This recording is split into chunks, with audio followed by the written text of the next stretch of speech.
እንደከዚህ ቀደሙ አስረን ከምናጣራ ጣርተን ብናስር ይሻላል ብለን ነው።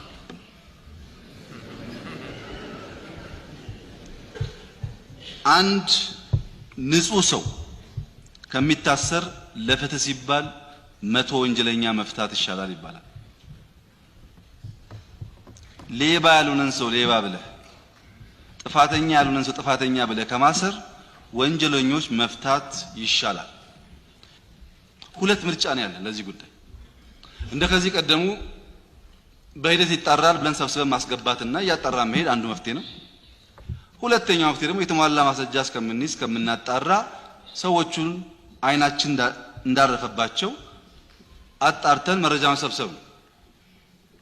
በነገራችን ላይ አንዳንዱ የሄድኩባቸው ሀገራት እስረኛ ፍቱ የሚል ጥያቄ ስናነሳ አይ አሁንማ አንድ እየሆናችሁ ነው፣ ኢትዮጵያውያን አንድ ከሆኑ እኮ ለኮንቲኔንቱም ለአህጉሩም ክብርና አህጉሩ መምራት የሚችሉ ህዝቦች ናቸው፣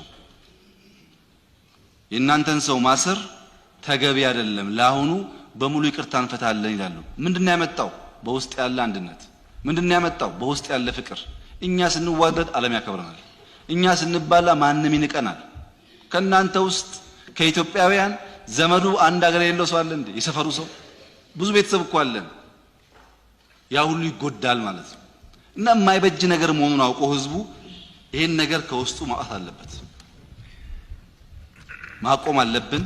አይበጅም። በተለይ ደግሞ ስልጣን ላይ ያሉ በየደረጃው ያሉ ሰዎች ከዚህ ጉዳይ ራሳቸው መጠበቅ አለባቸው። መፍትሄው ውይይት ነው። እኛም እናወያያለን፣ እናንተም በየሄዳችሁበት እያወያያችሁ ይሄ ጉዳይ መፍትሄ እንዲያገኝ ታደርጋላችሁ።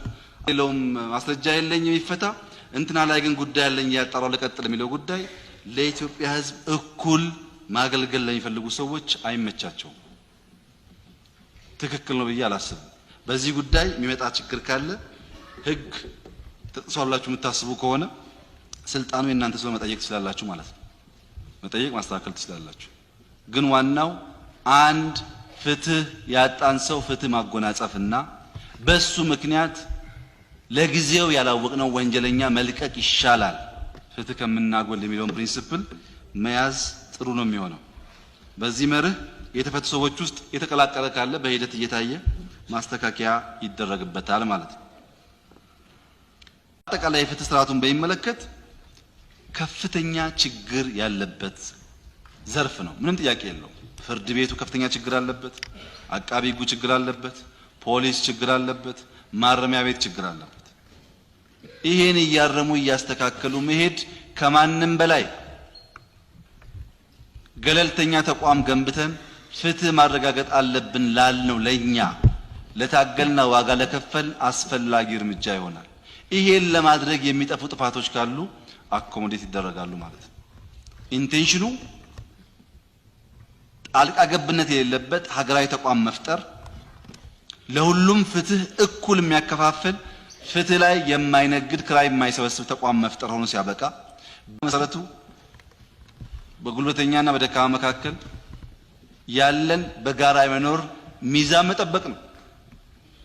ህግ ይሻሻላል፣ ይሰረዛል፣ ይቀየራል እንዳስፈላጊነቱ። ይሄን እያሰቡ ለዲሞክራሲው ለሚሰጠው ዋጋ ግምት መስጠት ጥሩ ነው።